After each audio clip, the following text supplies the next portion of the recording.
Alrighty, friends. So I want to keep this one a little bit more concise and not ramble on as much, but we have the update for my Dark Paladin build.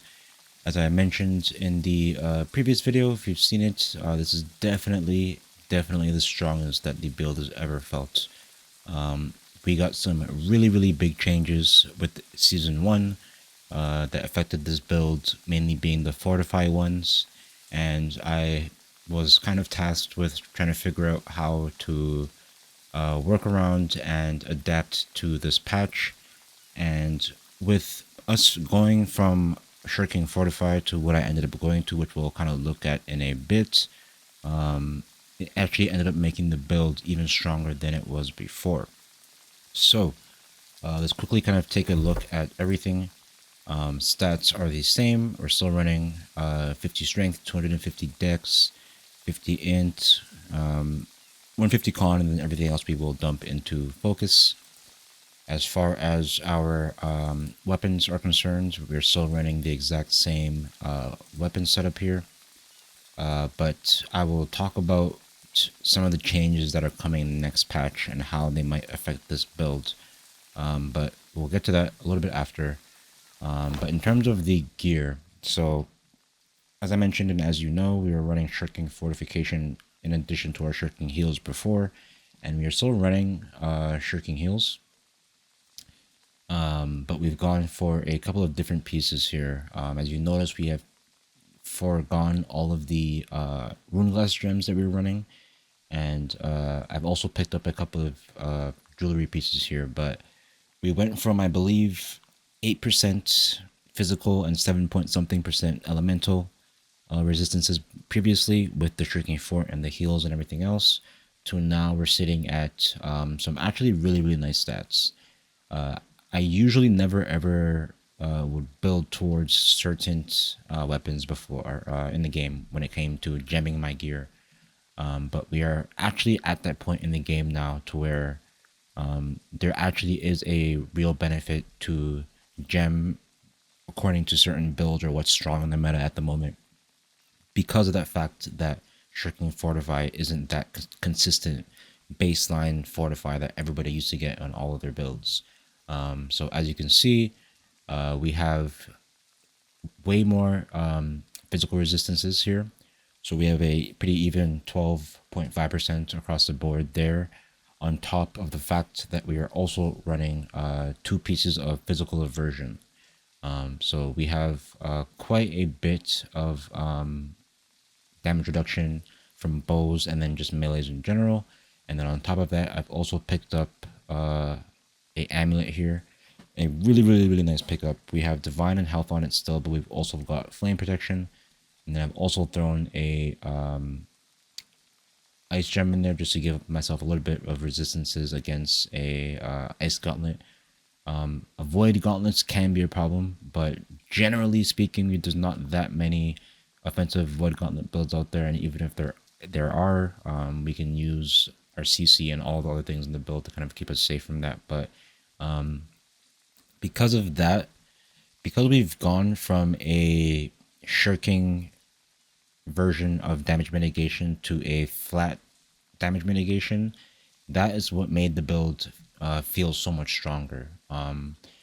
I literally went back and looked in the patch notes to see if they buffed the healing on Void Gauntlet, because it literally felt like I was healing more. But we are healing for the exact same. It's just that our damage mitigation is consistent instead of being for 6 seconds only when we dodge an ability. So it is very strong. I'm very happy with where the build is sitting at now. We are still running the Rune Glass in our weapons here. And some people did ask, did we lose some damage because we dropped the Rune Glass on our armor? We technically gained damage because people are less tanky this patch overall. So we just do more damage. And then on top of that, we are able to proc the main source of damage on this build, which is debuffing targets for exploited weakness. We can fully load this ultimate ability here with a single ability. And that's how powerful Rune Glass is on this build. So essentially, if we skewer somebody, it puts a weaken on them, a bleed, and then it also puts a void dot on them. So we have literally a constant uptime on that 30% damage increase. And even though it's 2 seconds, as long as we keep throwing in light attacks and keep throwing in abilities, we are able to constantly have that that damage up. So it frees us from having to kind of cycle through our entire combo to buff our damage, and allows us to be a little bit more versatile on the build, which is what allows us to stay alive a lot better as well. But yeah, that is the update of my gear and everything where it's sitting. Very, very happy this patch, and this is definitely what I'm going to be running for Season 2 as well. But speaking about Season 2, we've got some pretty interesting changes. One of the main ones being Baleful Tether, which I know a lot of people are wondering, which I'm probably definitely going to try out on this build.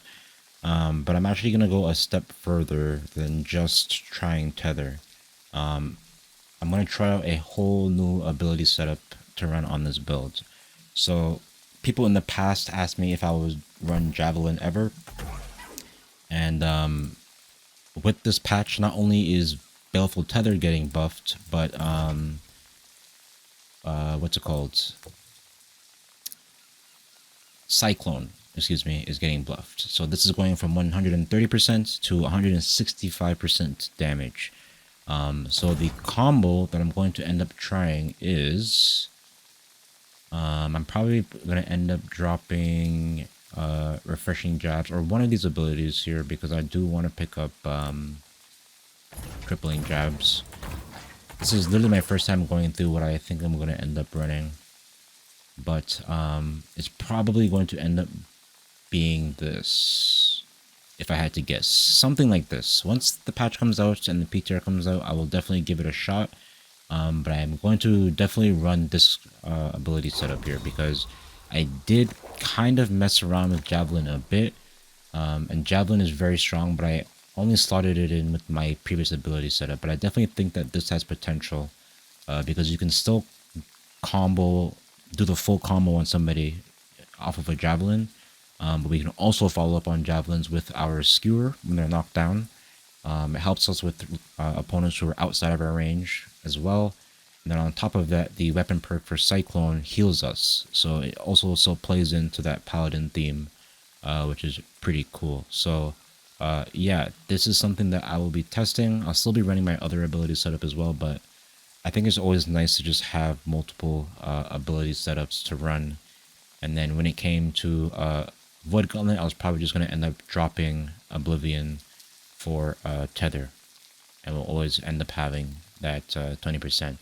But yeah, that is the update, and I have some arena clips here to kind of show you guys what the build looks like in action. I know I've been uploading a little bit of this over the past couple of days, but I feel like arena is a really, really good place to showcase off this build in particular, because I feel like it really, really does shine in that team environment. But with all that out of the way, let's jump into some of that PvP. I think I actually always forget something whenever I do build updates, but I've also made a switch of my ring from the Champions ring over to the Featherweight ring, which has Hardy, Keen, and Refreshing. Mainly for stats, but also for that refreshing. I finally picked up my Shirking Heels gloves, so we have 4 pieces of refreshing now total, which is pretty nice. But yeah, jumping into this PvP match here, our loadout on our team is myself, a mage, and a sword and shield and spear player. So I am kind of our tankiest player, so to say. But it's going to depend on the enemy team how we end up kind of playing out this match. It looks like they have 2 bows, it looks like, and a fire staff. So it's pretty much just going to be a all-out brawl. Everybody's going to be fighting everybody. Pretty much just going to try to see if I can either take out a target if I can, or just go for keeping one of them out of the fight until one of my teammates, or both of my teammates, can kind of make something out here. It does look like both the mages are in a 1v1, and then we start to get a little bit of help. I do notice that this player is actually running the full bleed setup, which not a lot of players are. So we need to be careful of that to not get hit by that full flourishing finish. But we're on to the second bow player now. We have taken quite a bit of damage from the bow, but we get the scream to get that fortifier. We were able to get that potion off, and we're keeping that pressure on. We do miss the skewers. We don't have that weaken on, but we land the big vault kick, and we're able to start putting us in pressure. And while I have this player occupied, our other two teammates were able to kind of clean up and find that finish there. But this is definitely going to be a back and forth match, as we are both just all DPS pretty much. We're going to see just how crazy this match is going to get here. But jumping into round 2, we all kind of take a little second to kind of wait for them to blow a couple of abilities before we all run out, and then I make my way out, go quite far, and I'll tell you right now, the mistake that I made right there was one, trying to go for the Void Scream on a mage in the combo, but also rolling it. Mages will always entomb immediately after a Volt Kick, and I not only try to go for a Scream instead of just sweeping him, but we roll before we go for the Scream, which gives the mage enough time to entomb and then also finish us off. So a very, very quick round for the enemy's team there. But we are tied up and jumping into round 3. So we're definitely going to try to be a little bit more careful this time and not charge too far ahead. But they have split up themselves. But it looks like they have started to convert a little bit. So I'm trying to play very, very passive here and not get caught by anything. As I do get the flamethrower on me here. I try to go for a Volt Kick, but he avoids it and does go into the Entomb. And I also go for a reset myself, and it does look like our Sword and Shield player does go down to the Flamethrower, so it's just left to me and the mage, and we're just getting pelted behind the pillar, taking a lot of pressure right now. Not able to land the skewer on the Flamethrower, which is really the main target here at all during this arena, so it's really proving to be one of the big reasons I think why the fight is now starting to go the enemy team's way. That skewer is a very, very important ability and will swing the tides of fights. So I really need to either just straight up kill that flamethrower or one of the bows, or we need to make sure that we start landing our skewers. But the enemy team is on match point and we need to pick it up here. So jumping into round 4, and it looks like the team's kind of talking trash to each other here back and forth. But we do get kind of pecked there. We are able to heal up pretty quickly there with the mana potion and the orb. And I think all three of us kind of realized that we really need to play our hearts out this round. But our Sword and Shield player being calm. I almost land the skewer there, but the player does avoid it. And they are actually all going insane right now. Our mage gets very, very low, but it gives me the opening to find on the mage there to find the finish. We also land a very, very, very big scream. Very close around there. Our mage got super, super low, but the mage getting low was the opening there. And we just barely itched that round out there. But here it is, match point for both of us. And we're going to see if we can make something happen here. Hopefully my team doesn't go as crazy as they did last round, but I make my way over to the opposing side, and it looks like the enemy team does as well, so I am a little bit out of position, but my teammate does rotate well around the pillar here, and the fight kind of does break up. We finally do land a big skewer and a big sweep on one of those targets there, and I start to get a lot of pressure on me. I try to go for the void screen, but we do get the entomb there, and do get low. I do find a kill, or manage to net my team a kill with my death though, as that rapier player does use quite a lot to kill me there, and my teammates are able to finish out that match there, and very, very close, but a very, very fun match. But let's jump into the second match here. Alrighty, so next match here, we have probably one of the toughest arena setups you can go against. Light armor, full damage, great sword, blunderbuss, fire staff, and a very, very good healer. But jumping right into it here, I make my way to the middle, immediately get jumped on, and I don't realize yet, but I'm going to know very soon that I need to play way more passive here. And we immediately get jumped on by the Greatsword Hatchet player, take a ton of damage by the Blunderbuss player off out the gate. very, very low, less than 1,000 health. We just barely are able to land the Volt Kick there. We also just now land the Skewers. We have the weaken on the Hatchet player. And not only are we able to weather that storm and just barely survive, but we're also able to get ourselves back to full health pretty quickly and get ourselves back into the fight here. But I focused my sights onto the healer there, and we actually bailed out the parry, time the Volt Kick perfectly. The Blunderbuss player sees it as well, right after weathering the storm from that Greatsword player. Find a beautiful, beautiful opening on that healer there, and we're able to now find the finish on the Greatsword player as well. And with it being 3-on-1, we're going to be able to take the round here, but a very, very, very telling round to kind of showcase the build, I think. Situations like that where we get jumped on by Greatsword, anything but Greatsword Hatchet, Greatsword Sword and Shields. Whenever you mess up and allow them to just get a chain of abilities like that and stay on the offensive, it's most of the time death, but just barely able to stay alive there. And not only stay alive, but find the healer like we just saw. But we now know how much pressure the enemy team has. We really, really need to be careful. So you see, I don't charge ahead this time. We do get clipped by the Relentless there, and I pretty much end up just straight up killing myself here. We get caught by the Relentless Rush, and then I end up pretty much rolling myself out of stamina right afterwards. And you can see just how much damage that Greatsword can do, and not only the damage, but they also have a healer with them. So yeah, like I mentioned, a pretty tough matchup for sure. But yeah, that's always been the weakness on this build for sure. If you miss your CCs and then run yourself out of stamina and get yourself in a bad situation like that, it's usually death. But as long as you're able to land abilities and effectively iframe, you can stay alive for a very long time. But opening out this round here, the Greatsword player gets himself in a crazy situation, almost gets himself killed right out the bat, but he gets saved by the healer.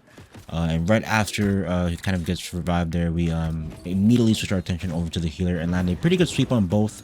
But he is able to heal himself back to full, and the Greatsword player is able to go ahead and 1v1 our teammate over there as we get taken out by the Blunderbuss. So again, a very, very tough round. I think even when you build against Blunderbuss right now, or Blunderbuss and Greatsword, but especially Greatsword, the goal or the way to kind of counter how much damage it does is to play aggressive. But that is obviously much different in an arena match when you have multiple opponents, one of those being a healer. But jumping into the fourth round here, I try to go for the skewer right away on the Greatsword player, and he does avoid both the skewer and the gravel, but we get our teammates find a really, really big burst on that healer right away. Actually had nothing to do with that. The healer runs, and actually my positioning was probably the only thing that helped kill that healer there, but they find a huge burst. Blunderbuss is just absolutely overtuned this patch, but we jump onto the mage, and with that healer being down, it is a much different fight. Find that Volt Kick onto the Greatsword player, and was able to get the finisher after the burst finds its way through, and then the Blunderbuss is able to finish off that final opponent. But final round here, we're going to see if we can kind of eke out another round here. It's going to be big because the healer, as I mentioned, is a very good PvP player, and I don't think they're going to get caught in a situation like that again if they can help it. But jumping into the final round here, we get pegged a little bit by the fire staff, but we keep ourselves healthy. But our teammate is really low, and right away they go down to the Greatsword. So in a very bad situation starting out this round here. I find the sweep on the fire staff and give myself a little bit of time to breathe. But I am able to find the skewer, so at least I'm able to weaken the Greatsword player a little bit there. But the sweep does nothing for us. And with both the fire staff and the Greatsword player switching their attention to us, we do go down, and that is GG's. But still a really close match and a really fun match, I think. But let's jump into the final match here. So Windows being Windows, reset all of my settings to default, and we don't have audio for this clip, unfortunately. But this is a very, very good last match. Both of my teammates are both heavy boys here, so I am our only real mobility and kind of flex build being on the Dark Paladin here. But jumping right into it, as usual, I make my way over to the other side to see if I can just find an opening right away in the match. But the two teammates do seem to be spread out in the back here. I land a pretty nice volt kick and root there, but this player does a good job of iframing with the rapier and then making their way out, avoiding a lot of that damage. And then we kind of just go ahead and make our chase, and we switch targets to the bow here. I managed to land the volt kick and the sweep, and we put in a decent amount of damage, but we don't get the full combo onto them there, and they make their way away with that bow and rapier mobility. So we turn around and just see if our teammates need any assistance, but they're both pretty healthy on health. We again switch targets over to that medium, it seems like Void Gauntlet user, who puts in a bit of damage to our teammate, but we are able to buy them some time with the CC. But it does look like one of our teammates goes down, so we are in a 2v3, land a pretty nice volt kick. And again, this player does a really, really good job of not only avoiding our damage with the rapier there, but putting in a lot of damage back onto us with the fire staff. But just like that, we were back to pretty much being healthy, land a big volt kick. As I mentioned, they're fully debuffed off of that skewer, and we put in a bunch of damage with the sweep and we're able to get the kill there. Switch our attention over to the other bow user now. Find that sweep, and again, not fully debuffed, so we don't find the full combo. But it looks like our teammate does have the Void Gauntlet user pretty low. Find the Volt Kick on them, and I am pretty low myself as well. But with that ultimate up, I am able to keep myself alive, and we are able to pull out that little 2v3 there. You can really tell how much better we're able to kind of keep ourselves healthy when fighting bows and fire staff, or just mages in general, which was one of the things I really was trying to go for with the build this patch. But jumping into round 2, the enemy team is definitely on their toes this time as we charge over to the other pillar this time, but we don't fully dive in. We take a little bit of damage from that fire staff, so I'm just going to go ahead and try to put myself back into the fight here. But the Void Gauntlet user does land some damage onto us with the Void Scream, but we turn it back onto them with the Volt Kick. Both of our teammates switch their attention over as they see I have the Void Gauntlet user CC'd, find a big combo, and we're able to put out that target there. Now it's down to a 3v2. As long as we play smart here, it shouldn't be a reverse of what happened last round. But we find the sweep onto this rapier player this time, going for more simple combos instead of trying to go for the full combo, as we aren't able to land the full combo as we saw earlier. But we almost land the Volt Kick there during the burnout. But as our teammates have cleaned up the last teammate, they make their way over, and we're able to find a pretty convincing round 2. But as I mentioned, this is a really, really good match, so it is not over just yet. As you've seen, and as I mentioned earlier, as long as we are properly dodging and iframing and not running ourselves out of stamina and landing those skewers, we can keep ourselves alive. But we jump into match point for us here, and the enemy team is definitely aware that they need to play a little bit more together and play with some more synergy instead of playing as 3 solo players. And all 3 of us kind of gang up on the pillar here, but the fire staff user does charge in. Our teammate does look for the gravel there, but he isn't able to find it. We get touched by the pillar there a little bit, but I look to see if I can find some assistance and give it to our teammate there. But we find a big Volt Kick and root there into our teammate's combo to find the kill there, but I run myself out of stamina, and with the remaining 2 players there, they were able to find the kill on me eventually. Big kill, but we ended up using a lot of our resources to be able to find it, and we do end up killing ourselves. And as it seems, it looks like one of our teammates is very low. My teammates definitely have damage, but they definitely lack the mobility that the enemy team has, and they do go down in that 2v2 there. So we can see how big that weaken is from our skewer. But we're going to go ahead and see if we can not make that mistake again of running ourselves out of our resources. and we dodged the explosive shot just right out the gate there. But we have started to take a lot of damage from the bow right out the gate, and we get rooted. But as I mentioned, we are able to keep ourselves pretty healthy, as we are able to mitigate a lot of that damage and heal ourselves during that combo. Find the skewer on the one bow player. I turn around, find the volt kick onto the medium mage.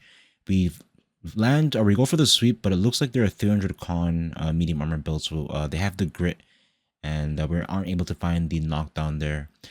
We do walk into the shower and find ourselves into a void scream as well, as we have found ourselves in a pretty bad situation because they have also started attention over to us. But we are able to keep ourselves alive with the chug of that big health potion there, and also with the rest of our dots. Really back and forth fight here. Not really able to pin any one of the enemy teammates down. We are landing skewers, but we're finding it pretty hard to find any combos on any targets. We need to try to go for one of the light players. But just like that, as I'm trying to keep myself alive, we get caught by the burnout. And this time, instead of it being a 2v2, it's a 3v2. So as I mentioned, just like that, it goes from being match point for us to being match point for both teams. So really tough round is going to be coming up here, and we need to not make any mistakes and find a big opening here. But jumping into the final round, we're going to go ahead and see what we can find. We make our way to the right side of the pillar instead of trying to go for that left side push there. But right away, you can see I take a bunch of pressure. We dodge the void scream, but the void gauntlet user does go for a detonate, and our tank just straight up takes the detonate to the face and then goes ahead and finishes off the void gauntlet user. The most manly shit I've ever seen in PvP. But absolutely destroys that void gauntlet user and puts us in a really good situation to finish out this last round here. I switch my attention over to the bow and rapier user. I get touched by that burnout there, but my two teammates have the rapier fire user on a really tough situation here, because it doesn't look like they're able to regenerate health, and we just barely land the root. Aren't able to follow it up as they use their dodges there, but they burn out back into us. I find the light attack during their burnout, and we find the kill there, and we are able to find that win. But big manly plays from our teammate there to find us the win. The build is in a very fun place. If you have any questions at all, please let me know in the comments as always. But thank you all so much for watching, and have a great day.